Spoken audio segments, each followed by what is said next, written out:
Welcome everyone. I'm still playing the fire sounds until I can find another fireplace background. I might have to find just an image because if the GIF is too small or too big, it won't let me use it.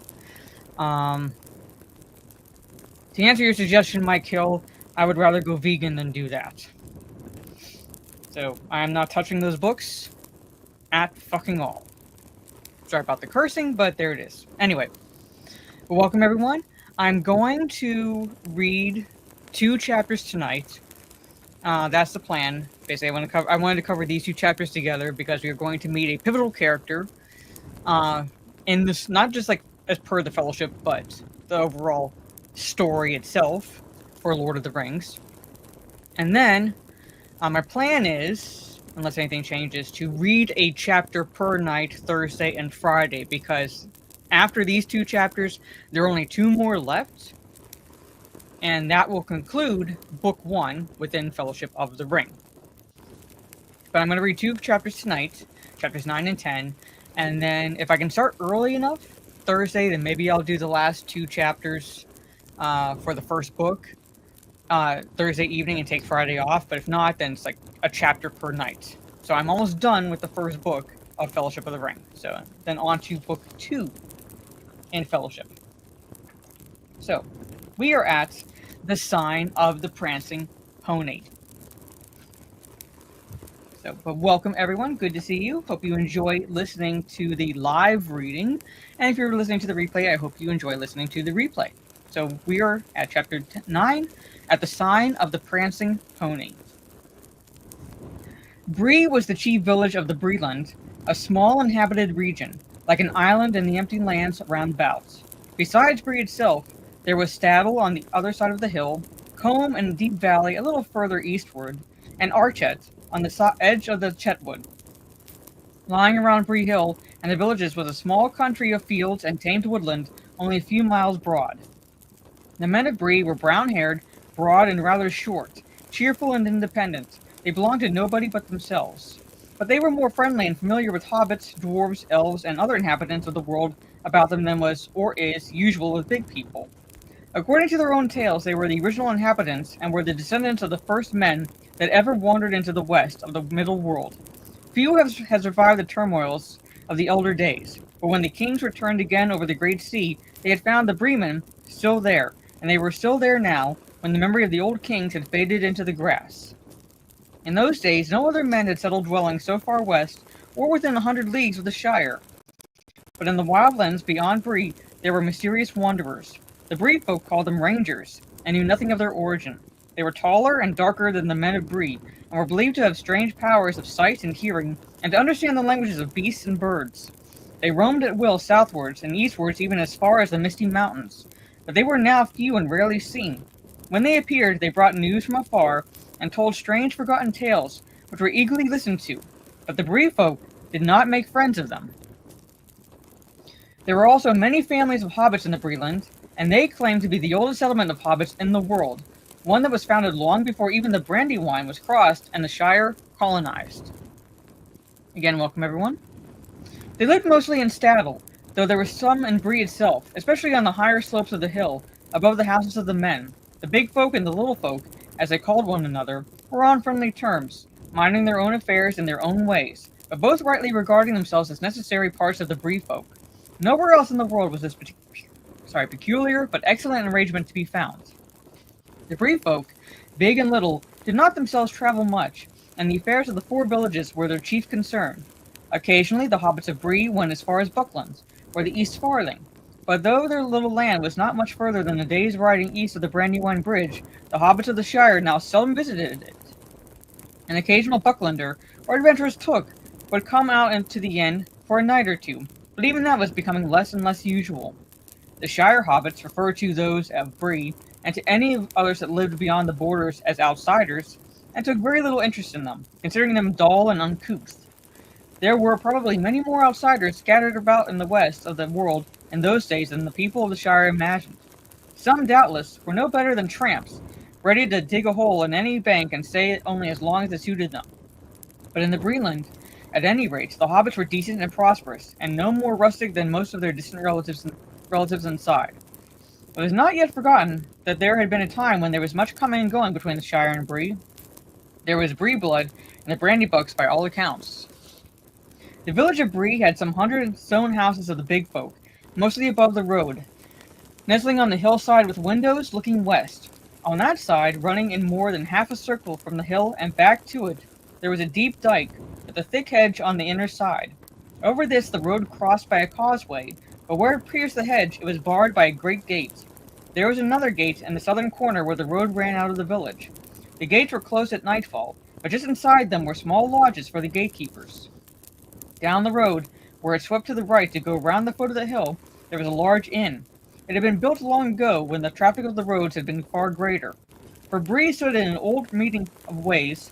Another ancient road crossed the east road just outside the dike at the western end of the village, and in former days, men and other folk of various sorts had travelled much on it. Strange as news from Bree was still a saying in the East Farthing, descending from those days, when news from the north, south, and east could be heard in the inn, and when in the Shire hobbits used to go more often to hear it. But the northern lands had long been desolate, and the north road was now seldom used. It was grass-grown, and the Bree folk called it the Greenway. The Inn of Bree was still there, however, and the innkeeper was an important person. His house was a meeting place for the idle, talkative and inquisitive among the inhabitants, large and small, of the 4 villages, and a resort of rangers and other wanderers, and for such travelers, mostly dwarves, as still journeyed on the east road, to and from the mountains. It was dark, and white stars were shining when Frodo and his companions came at last to the Greenway crossing, and drew near the village. They came to the west gate and found it shut, but at the door of the lodge beyond it there was a man sitting. He jumped up and fetched a lantern and looked over the gate at them in surprise. "What do you want, and where do you come from?" he asked gruffly. "We are making for the inn here," answered Frodo. "We are journeying east and cannot go further tonight." "Hobbits! 4 hobbits! And what's more, out of the Shire by their talk," said the gatekeeper, softly as if speaking to himself. He stared at them darkly for a moment, and then slowly opened the gate and let them ride through. "We don't often see Shire folk riding on the road at night," he went on, as they halted a moment by his door. "Though pardon my wondering what business takes you away east of Bree. What may your names be, might I ask?" "Our names and our business are our own, and this does not seem a good place to discuss them," said Frodo, not liking the look of the man, or the tone of his voice. "Your business is your own, no doubt," said the man, "but it's my business to ask questions after nightfall." "We are hobbits from Buckland, and we have a fancy to travel, and to stay at the inn here," put in Merry. "I am Mr. Brandybuck. Is that enough for you? The Bree folk used to be fair-spoken to travelers, or so I had heard." All right," said the man. "I meant no offense, but you'll find maybe that more folk than old Harry at the gate will be asking you questions. There's queer folk about. If you go on to the pony, you'll find you're not the only guests." He wished them good night, and they said no more, but Frodo could see in the lantern light that the man was still eyeing them curiously. He was glad to hear the gate clang to behind them, as they rode forward. He wondered why the man was so suspicious, and whether anyone had been asking for news of a party of hobbits. Could it have been Gandalf? He might have arrived while they were delayed in the forest and the downs, but there was something in the look and the voice of the gatekeeper that made him uneasy. The man stared after the hobbits for a moment, and then he went back to his house. As soon as his back was turned, a dark figure climbed quickly in over the gate and melted into the shadows of village streets. The hobbits rode on up a gentle slope, passing a few detached houses, and drew up outside the inn. The houses looked large and strange to them. Sam stared up at the inn, with its 3 stories and many windows, and felt his heart sink. He had imagined himself meeting giants taller than trees, and other creatures even more terrifying, sometime or other in the course of his journey. But at the moment he was finding his first sight of men and their tall houses quite enough, indeed too much for the dark end of a tiring day. He pictured black horses standing all saddled in the shadows of the inn yard, and black riders peering out of dark upper windows. "We surely aren't going to stay here for the night, are we, sir?" he exclaimed.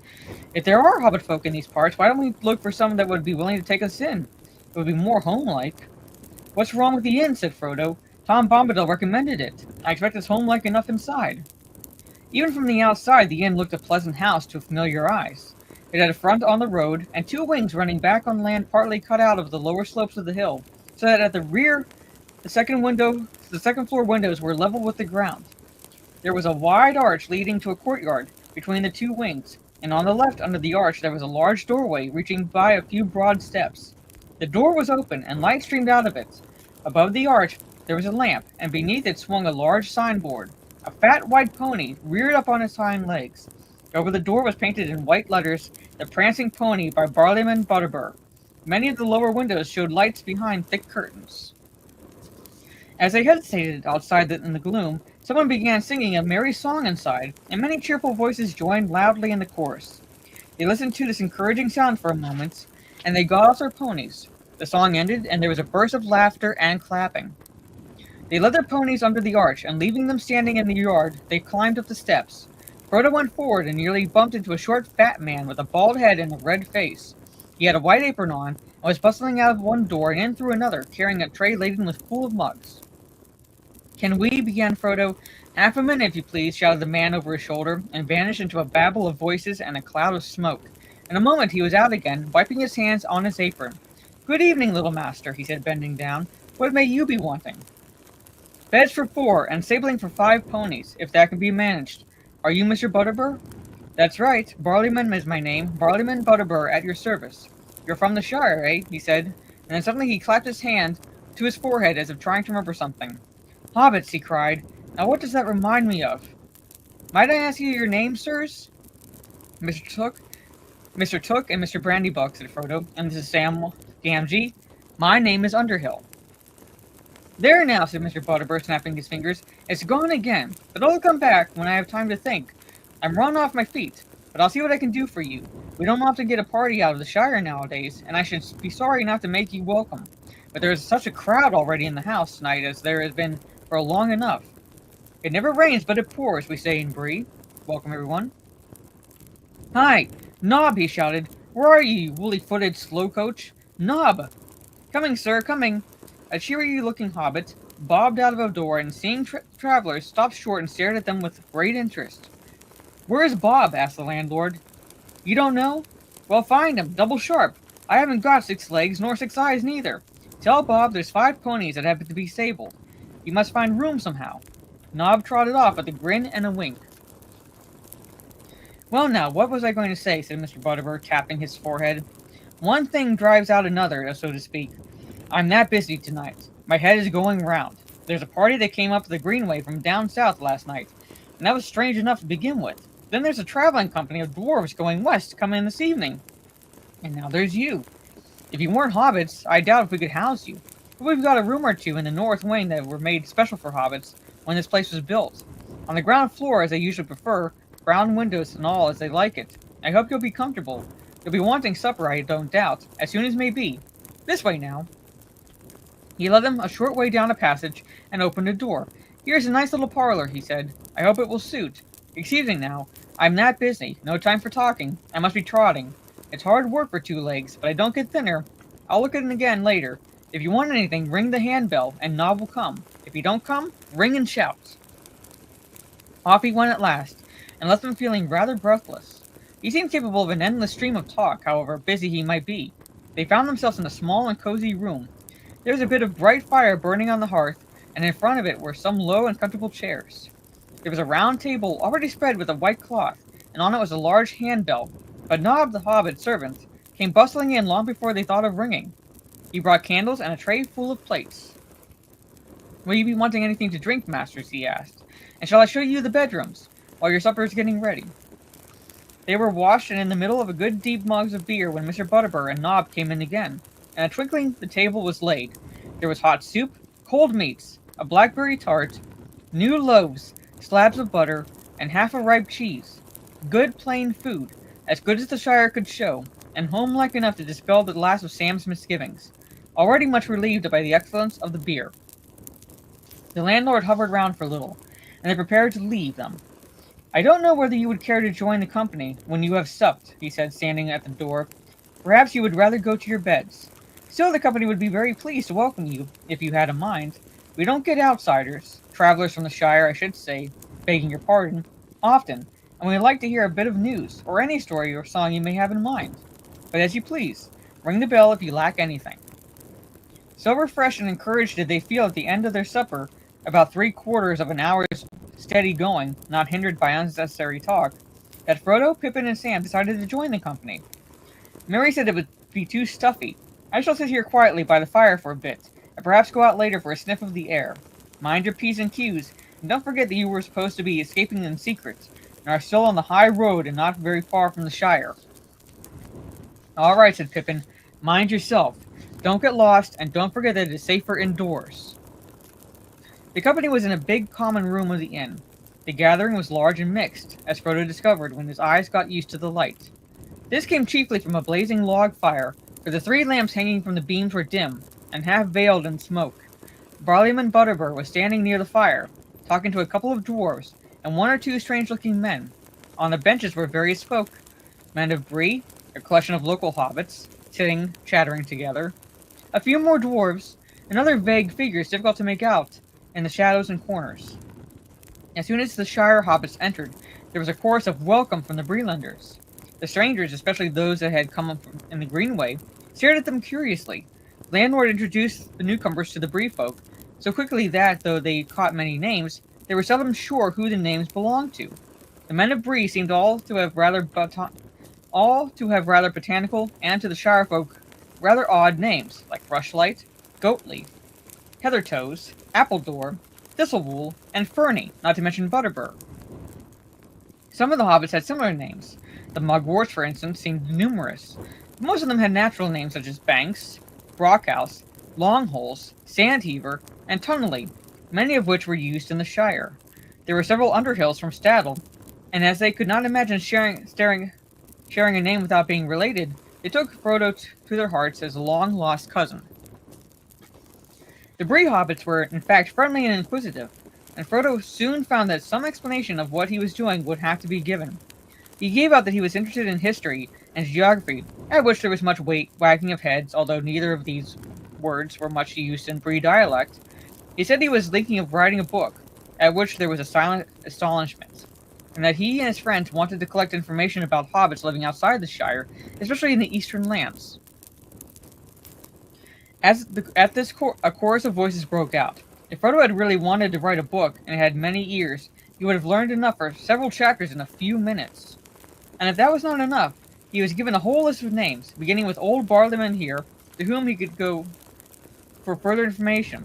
But after a time, as Frodo did not show any sign of writing a book on the spot, the hobbits returned to their questions about doings in the Shire. Frodo did not prove very communicative, and he soon found himself sitting alone in a corner, listening and looking around. Welcome, everyone. The men and dwarves were mostly talking of distant events, and telling news of a kind that was becoming only too familiar. There was trouble away in the south, and it seemed that the men who had come up the Greenway were on the move, looking for lands where they could find some peace. The Bree folk were sympathetic, but plainly not very ready to take a large number of strangers into their little land. One of the travelers, a squint-eyed, ill-favored fellow, was foretelling that more and more would be coming north in the near future. If room isn't found for them, they'll find it for themselves. They have a right to live, same as other folk, he said loudly. The local inhabitants did not look pleased at that prospect. The hobbits did not pay much attention to all this, as it did not at the moment seem to concern the hobbits. Big folk could hardly beg for lodgings in hobbit holes. They were more interested in Sam and Pippin, who were now feeling quite at home and were chatting gaily about events in the Shire. Pippin roused a good deal of laughter with an account of the collapse of the roof of the town hall in Michel Delving. Will Whitfoot, the mayor and the fattest hobbit in the West Farthing, had been buried in chalk and came out like a flour dumpling. But there were several questions asked that made Frodo a little uneasy. One of the Breelanders, who seemed to have been in the Shire several times, wanted to know where the Underhills lived and who they were related to. Suddenly Frodo noticed that a strange-looking, weather-beaten man, sitting in the shadows near the wall, was also listening intently to the hobbit talk. He had a tall tankard in front of him, and was smoking a long-stemmed pipe, curiously carved. His legs were stretched out before him, showing high boots of supple leather that fitted him well, but had seen much wear and were now caked with mud. A travel-stained cloak of heavy dark green cloth was drawn close about him, and in spite of the heat of the room, he wore a hood that overshadowed his face. But the gleam of his eyes could be seen as he watched the hobbits. "Who is that?" Frodo asked when he got a chance to whisper to Mr. Butterbur. "I don't think he introduced him." "Him?" said the landlord in an answering whisper. cocking an eye without turning his head. I'm not sure what you're asking, Terrell. Forgive me. I don't rightly know. He is one of the wandering folk. Rangers, we call them. He seldom talks. Not but what he can tell a rare tale when he has the mind.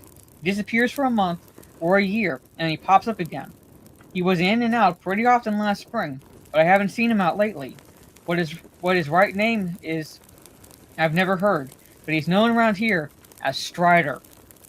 Go about at a great pace on his long shanks, though he don't tell nobody what he caught because he has to hurry. But there's no accounting for east and west, as we say in Bree, meaning the Rangers and the Shire folk. Begging your pardon. Funny you should ask about him, but at that moment Mr. Butterbur was called away by a demand for more ale, and his last remark remained unexplained. Frodo found that Strider was now looking at him, as if he had heard or guessed all that had been said. Presently, with a wave of his hand and a nod, he invited Frodo to come over and sit by him. As Frodo drew near, he threw back his hood, showing a shaggy head of dark hair flecked with gray, and in a pale, stern face a pair of keen gray eyes. "I am called Strider," he said in a low voice. "I am very pleased to meet you, Master Underhill, if old Butterbur got your name right." "He did," said Frodo stiffly.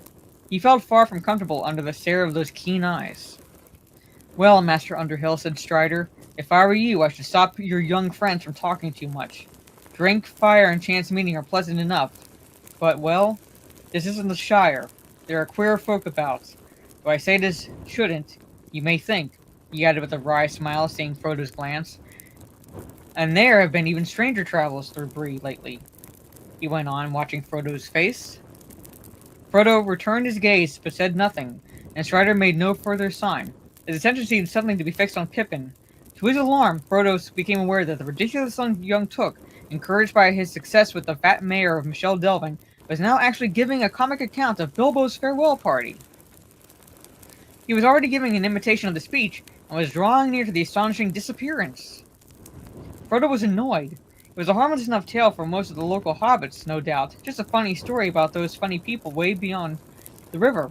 But some, old Butterbur for instance, knew a thing or two, and had probably heard rumors long ago about Bilbo's vanishing. It would bring the name of Baggins to their minds, especially if there had been inquiries in Bree after that name. Frodo fidgeted, wondering what to do. Pippin was evidently much enjoying the attention he was getting, and he'd become quite forgetful of their danger. Frodo had a sudden fear that his presence mood. He might even mention the ring, and that might well be disastrous. "You had better do something quick," whispered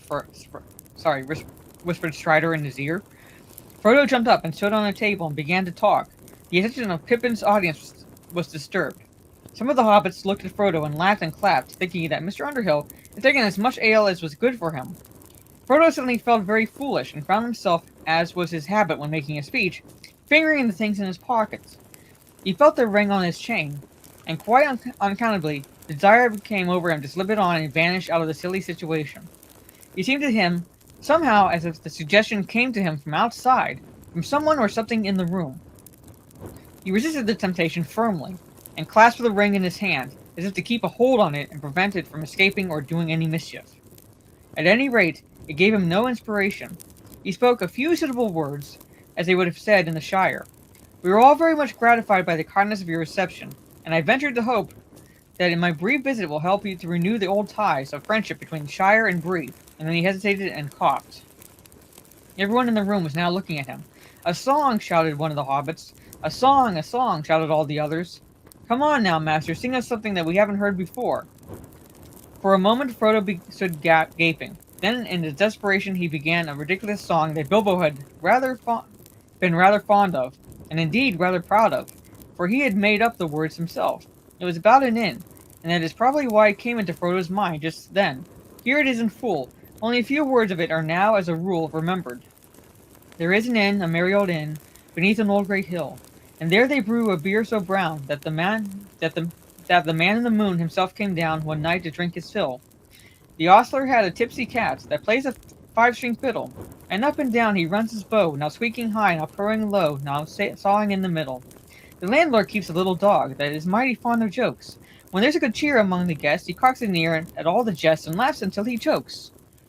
They also keep a horned cow, as proud as any queen, but music turns her head like ale, and makes her wave her tufted tail and dance upon the green.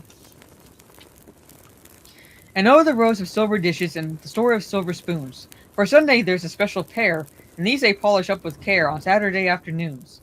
The man in the moon was drinking deep, and the cat began to wail. The dish and a spoon on the table danced, the cow in the garden madly pranced, and the little dog chased his tail. Welcome, everyone.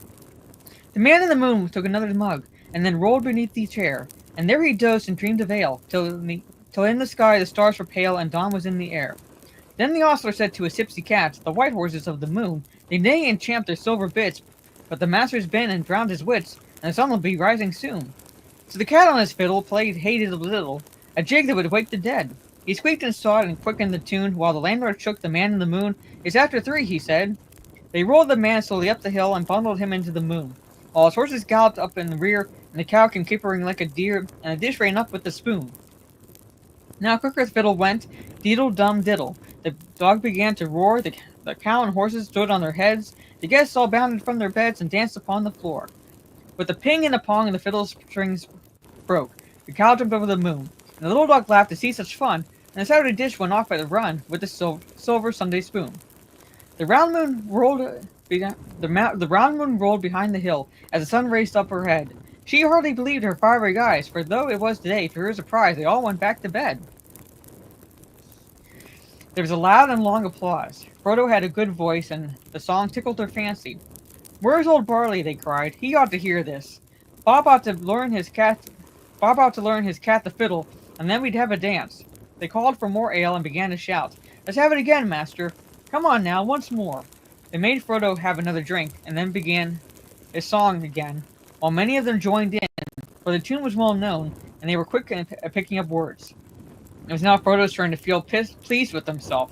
He capered about on the table, and when he came a second time to the cow jumped over the moon, he leaped in the air, much too vigorously, for he came down, bang, into a tray full of mugs, and slipped and rolled off the table with a crash and clatter and bump. The audience all opened their mouths wide for laughter, and stopped short in gaping silence, for the singer disappeared. He simply vanished, as if he had gone slapped through the floor without leaving a hole. The local hobbits stared in amazement, and then sprang to their feet, and shouted for Barleyman. All the company drew away from the Pippin and Sam, who found themselves left alone in a corner, and eyed darkly and doubtfully from a distance. It was plain that many people regarded them now as the companions of a traveling magician, of unknown powers and purpose. But there was one swarthy Breelander, who stood looking at them with a knowing and half-mocking expression that made them feel very uncomfortable. Presently he slipped out of the door, followed by the squint-eyed southerner, the two who had been whispering together a good deal during the evening. Frodo felt a fool. Not knowing what else to do, he crawled away under the tables into the dark corner by Strider, who sat unmoved, giving no sign of his thoughts. Frodo leaned back against the wall and took off the ring. How it came to be on his finger, he could not tell. He could only suppose that he had been handling it in his pocket when he sang, and that somehow it had slipped on when he stuck out his hand with a jerk to save his fall. For a moment, he wondered if the ring itself had not played him a trick. Perhaps it had tried to reveal itself in response to some wish or command that it felt in the room. He did not like the looks of the men that had gone out. "Well," said Strider when he reappeared, "why did you do that? Worse than anything your friends could have said. You have put your foot in it, or I should say your finger." "I don't know what you mean," said Frodo, annoyed and alarmed. "Oh yes, you do," answered Strider. "We had better wait until the uproar has died down. Then, if you please, Mr. Baggins, I should like a quiet word with you." "What about?" asked Frodo, ignoring the sudden use of his proper name. "A matter of some importance. To us both," answered Strider, looking Frodo in the eye. "You may hear something to your advantage." "Very well," said Frodo, trying to appear unconcerned. "I'll talk to you later." Meanwhile, an argument was going on by the fireplace. Mr. Butterbur had come trotting in, and was now trying to listen to several conflicting accounts of the events at the same time. "I saw him, Mr. Butterbur," said a hobbit, "or leastways I didn't see him. If you take my meaning, he just vanished into thin air, in a manner of speaking." "You don't say, Mr. Mugwort," said the landlord, looking puzzled. "Yes, I do," replied Mugwort. "I mean what I say, what's more." "There's some mistake somewhere," said Butterbur, shaking his head. "There was too much of that Mr. Underhill to go vanishing into thin air, or into thick air, as more likely in this room." "Well, where is he now?" cried several voices. How should I know? He's welcome to go where he will, as long as he pays in the morning. There's Mr. Took now. He's not vanished. Well, I saw what I saw, and I saw what I didn't, said Mugwort obstinately. And I say there's some mistake, repeated Butterbur, picking up the tray and gathering up the broken crockery. Of course there's a mistake, said Frodo. I haven't vanished. Here I am. I've been having a few words with Strider in the corner. He came forward into the firelight, but most of the company backed away, even more perturbed than before. They were not in the least satisfied by his explanation, that he had crawled away quickly under the tables after he had fallen. Most of the hobbits and the men of Bree went off then, and there in a huff, having no fancy for further entertainment that evening.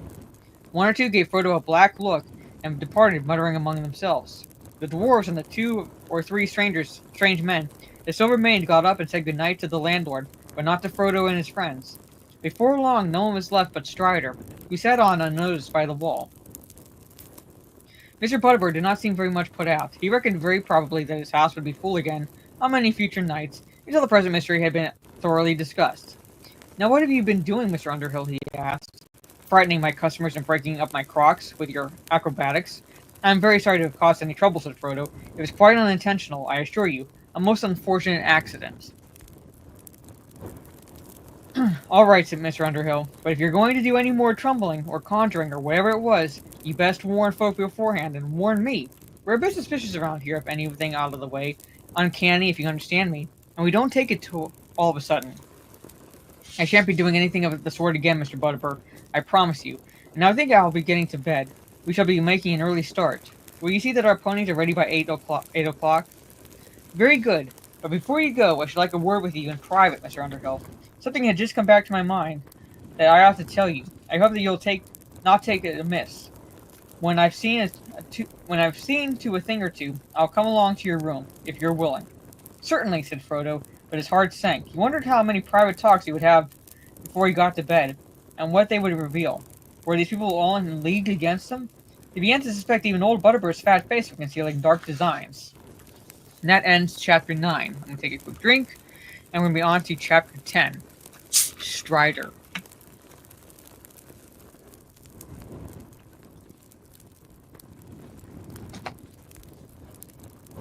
So, again, welcome everyone.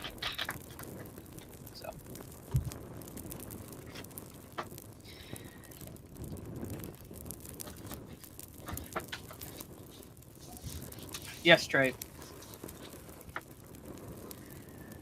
Frodo, Pippin, and Sam made their way back to the parlor. There was no light, Merry was not there, and the fire had burned low. It was not until they had puffed up the embers into a blaze and thrown on a couple of faggots that they discovered Strider had come with them. There he was calmly sitting in a chair by the door. Hello, said Pippin. Who are you and what do you want? I am called Strider, he answered. And though you may have forgotten it, your friend promised to have a quiet talk with me. You said I might hear something to my advantage, I believe, said Frodo. What have you to say? Several things, answered Strider, but of course, I have my price. What do you mean? Asked Frodo sharply. Don't be alarmed. I mean just this. I will tell you what I know, and give you some good advice, but I shall want a reward. And what will that be, pray? Said Frodo. He suspected that now that he had fallen in with a rascal, and he thought uncomfortably that he had brought only a little money with him.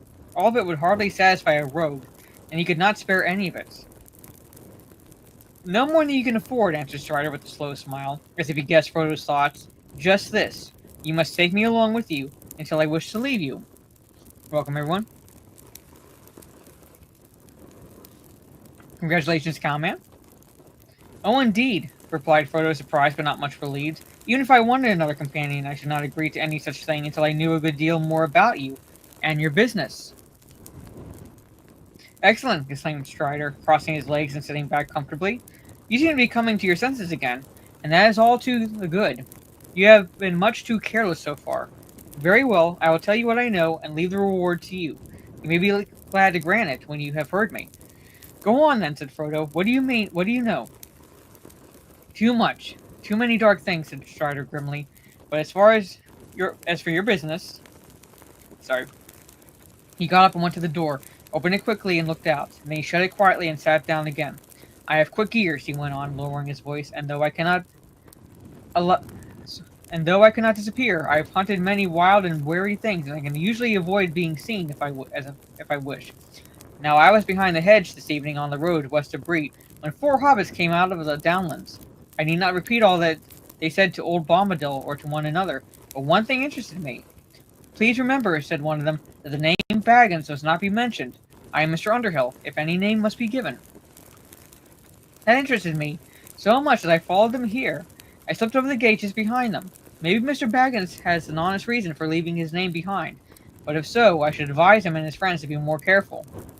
I don't see what interest my name has for anyone in Bree, said Frodo angrily, and I have still to learn why it interests you.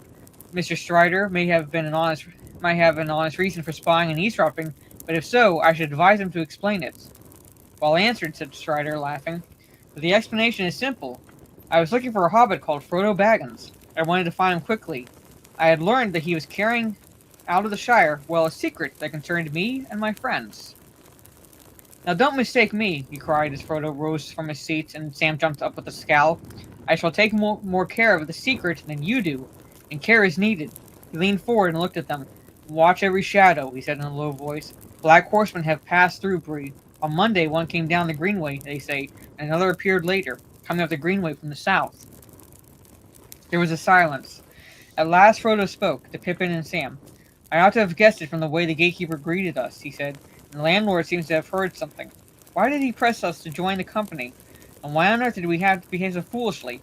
We ought to have stayed quiet in here. It would have been better, said Strider.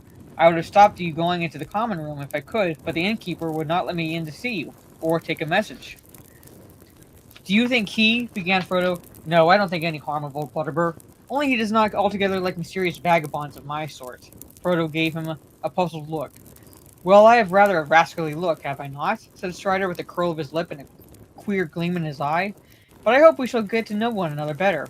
When we do, I hope you will explain what happened at the end of your song. For that little prank.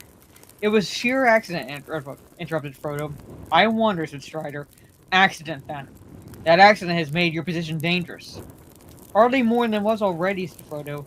I knew these horsemen were pursuing me, but now at any rate they seem to have missed me and have gone away. You must not count on that, said Strider sharply. They will return, and more are coming. There are others. I know their number. I know these riders.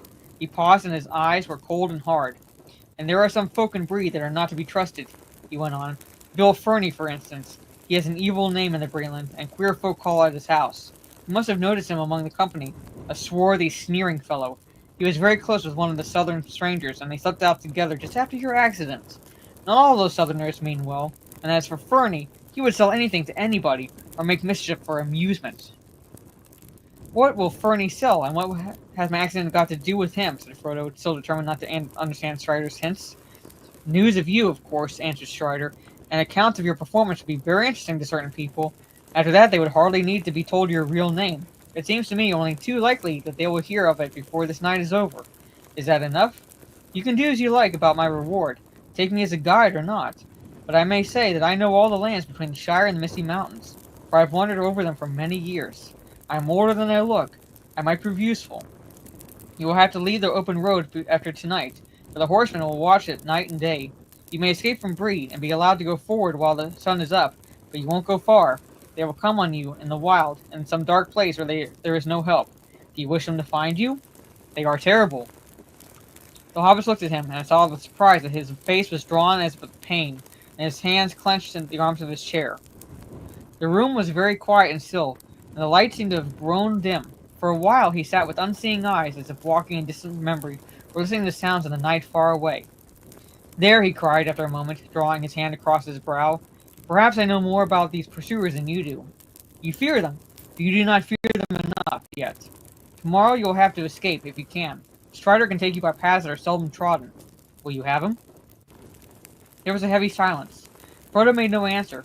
His mind was confused with doubt and fear. Sam frowned and looked at his master, and at last he broke out. With your leave, Mr. Frodo, I'd say no. There's Strider here. He warns and he says take care, and I say yes to that. And let's begin with him.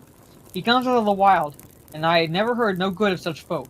He knows something that's plain, and more than I like, but it's no reason why we should let him go leading us out into some dark place far from help, as he puts it. Pippin fidgeted and looked uncomfortable. Strider did not reply to Sam, but turned his keen eyes on Frodo. Frodo caught his glance and looked away. No, he said slowly, I don't agree. I think I think you are not really as you choose to look. You began to talk to me like the Bree folk, but your voice has changed. Still, Sam seems right in this. I don't see why you should warn us to take care, and yet ask us to take you on trust. Why the disguise? Who are you? What do you really know about my business and how you know it? The lesson in caution has been well learned, said Strider with a grim smile. But caution is one thing, wavering is another. You will never get to Rivendell now on your own, and to trust me is your only chance. You must make up your mind. I will answer some of your questions that will help you to do so. But why should you believe my story if you do not trust me already? Still, here it is. At that moment, there came a knock at the door. Mr. Butterbur had arrived with candles, and behind him was Nob with cans of hot water. Strider withdrew into a dark corner. I have come to bid you good night, said the landlord, putting the candles on the table. Nob, take the water to the rooms. He came and shut the door. It's like this, he began, hesitating and looking troubled. If I've done any harm, I'm sorry indeed, but one thing drives out another, as you'll admit, and I'm a busy man. The first one thing, and then another this week, have jogged my memory, as the saying goes, and not too late, I hope. You see, I was asked to look out for 4 hobbits of the Shire, and for one by the name of Baggins in particular. And what has that got to do with me? Asked Frodo. You know best, said the landlord knowingly. I won't give you away, but I was told that this Baggins would be going by the name of Underhill, and I was given a description that fits you well enough, if I may say so. Indeed, let's have it then, said Frodo, unwisely interrupting. A stout little fellow with red cheeks, said Mr. Butterbur solemnly. Pippin chuckled, but Sam looked indignant. That won't help you much. It goes for most hobbits, Farley, he says to me, continued Mr. Butterbur with a glance at Pippin. But this one is taller than some, and fairer than most, and he has a cleft in his chin. Perky chap with a bright eye. Begging your pardon, but he said it, not me. He said it? And who was he? Said Frodo eagerly. Ah, that was Gandalf, for if you know who I mean. A wizard they say he is, but he's a good friend of mine, whether or no. But now I don't know what he'll say to me. If I see him again, turn all my ale sour, or me into a block of wood, I shouldn't wonder. He's a bit hasty. Still, what's done can't be undone. Well, what have you done? Said Frodo, getting impatient with the slow unraveling of Butterbur's thoughts. Sorry. Where was I? Said the landlord, pausing and snapping his fingers. Ah, yes. Old Gandalf. 3 months back, he walked right into my room without a knock. Barley, he says, I'm off in the morning. Will you do something for me? You only need to name it, I said. I'm in a hurry, said he, and I have no time myself, but I want a message took to the Shire. Have you anyone you can send and trust to go? I can find someone, I said. Tomorrow, maybe, or the day after. Make it tomorrow, he says, and then he gave me a letter. It's addressed plain enough, said Mr. Butterbur, producing a letter from his pocket and reading out the address slowly and proudly. He valued his reputation as a lettered man. Mr. Frodo Baggins, Bag End, Hobbiton in the Shire.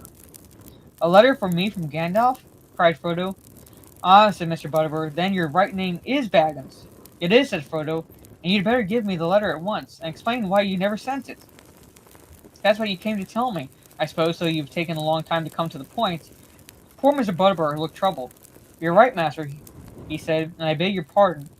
And I'm mortal afraid of what Gandalf will say if harm comes of it. But I didn't keep it back on purpose. I put it by safe. Then I shouldn't find nobody willing to go to the Shire. Next day, nor the day after, and none of my own folk were to spare. And then one thing after another drove it out of my mind. I'm a busy man. I'll do what I can to set matters right, and if there's any help I can give, you've only to name it. Leaving the letter aside, I promised Gandalf no less. Barley, he says to me, this friend of mine from the Shire, he may be coming out this way before long, him and another. He'll be calling himself Underhill. Mind that. But ye need ask no questions.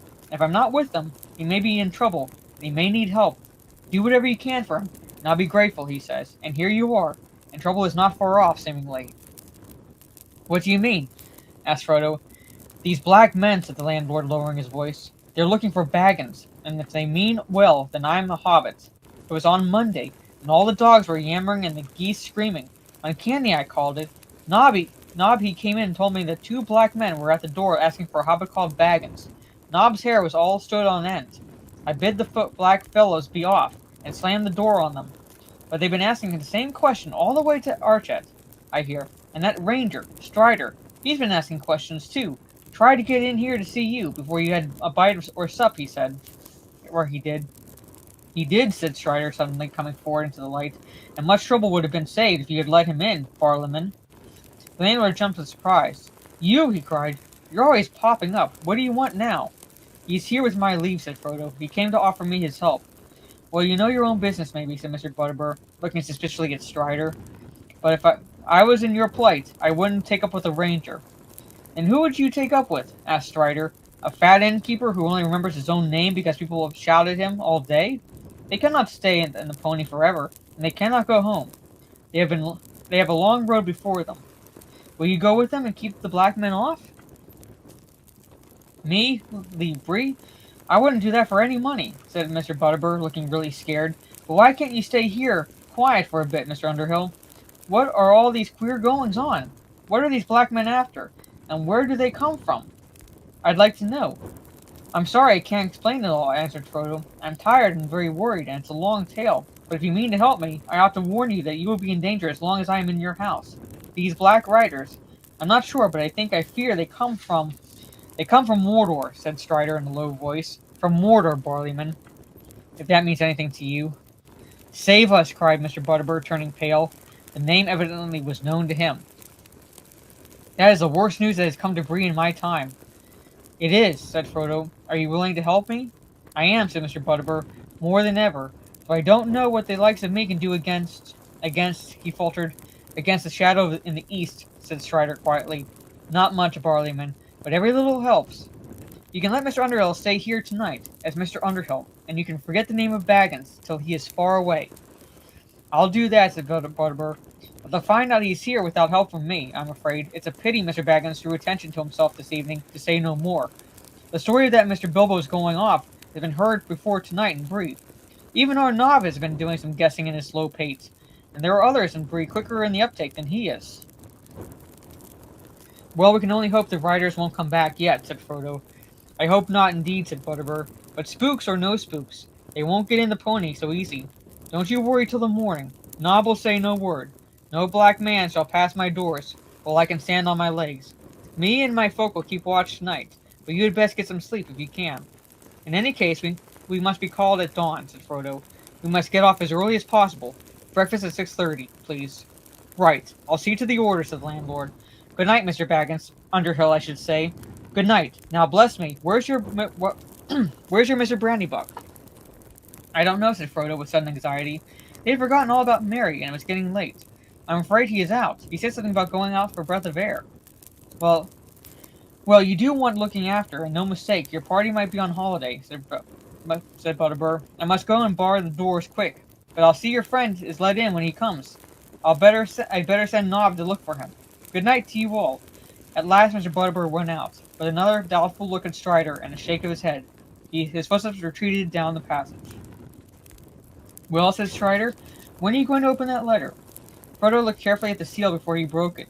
It seemed certainly to be Gandalf's.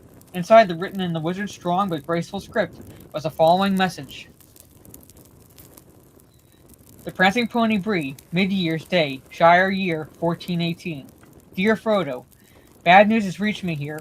I must go off at once. You better leave Bag End soon, and get out of the Shire before the end of July at latest.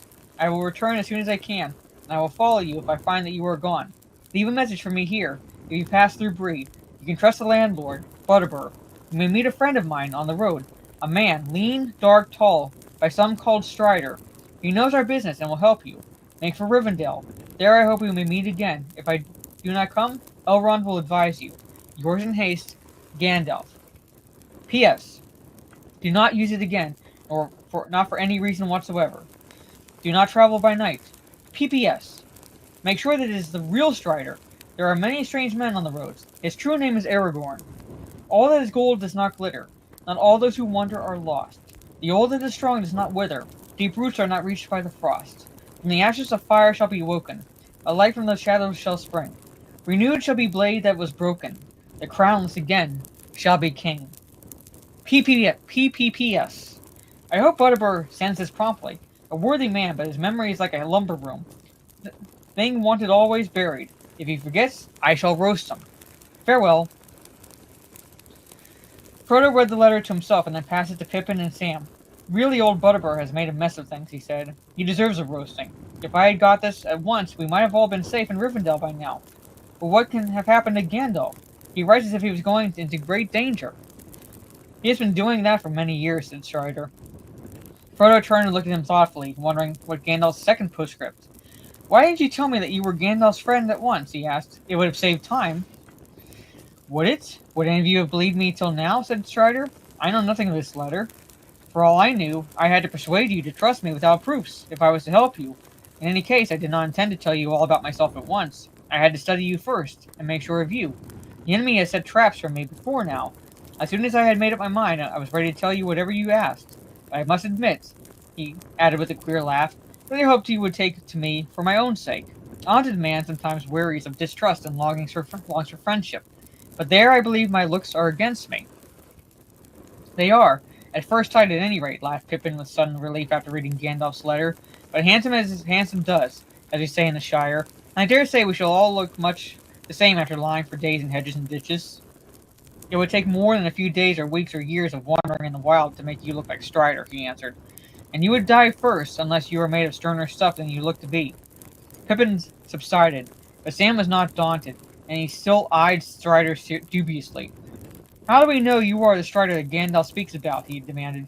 You never mentioned Gandalf till this letter came out. You may be a play-acting spy, for all I can see, trying to get us to go with you. You might have done in the real Strider and took his clothes. What have you to say to that? That you are a stout fellow, answered Strider, but I'm afraid my only answer to you, Sam Gamgee, is this. If I had killed the real Strider, I could kill you, and I should have killed you already without much talk. If I was after the ring, I could have it now. He stood up and seemed suddenly to grow taller.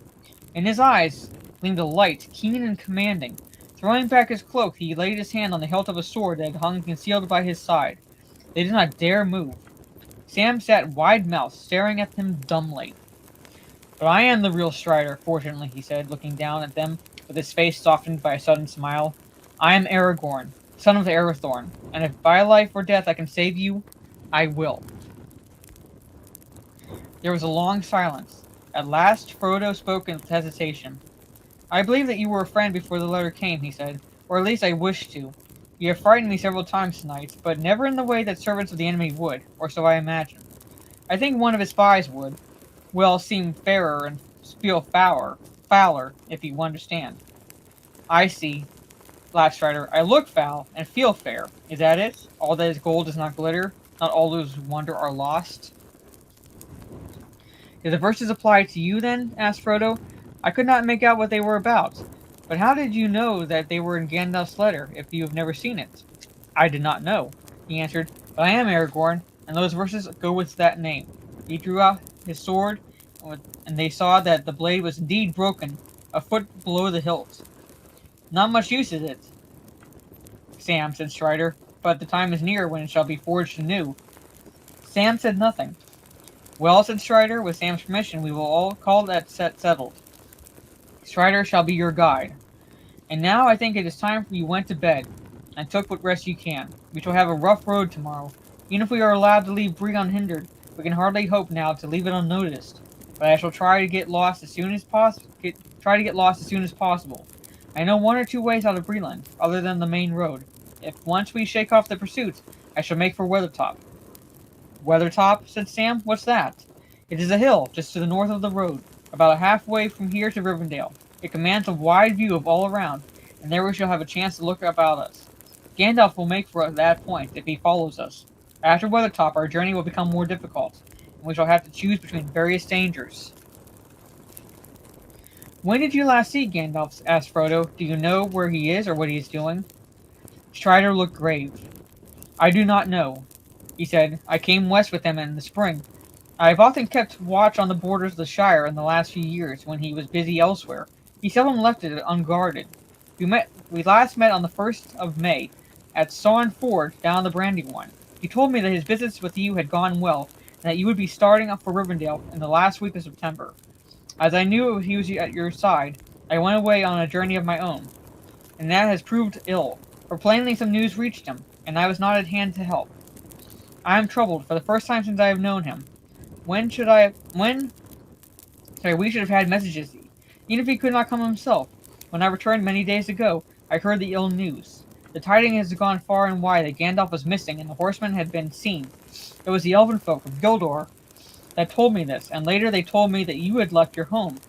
But there was no news of your leaving Buckland. I have been watching the East Road anxiously. Do you think the Black Riders have anything to do with it? With Gandalf's absence, I mean, asked Frodo. I do not know of anything else that could have hindered him, except the enemy himself, said Strider. But do not give up hope. Gandalf is greater than you Shire folk know. As a rule, he can only see his jokes and toys, but this business of ours will be his greatest task. Pippin yawned. I am sorry, he said, but I am dead tired. In spite of all the danger and worry, I must go to bed, or sleep where I sit. Where is that silly fellow Merry? It would be the last straw if we had to go out in the dark to look for him. At that moment, they heard a door slam, and feet came running along the passage. Merry came in with a rush, followed by Nob.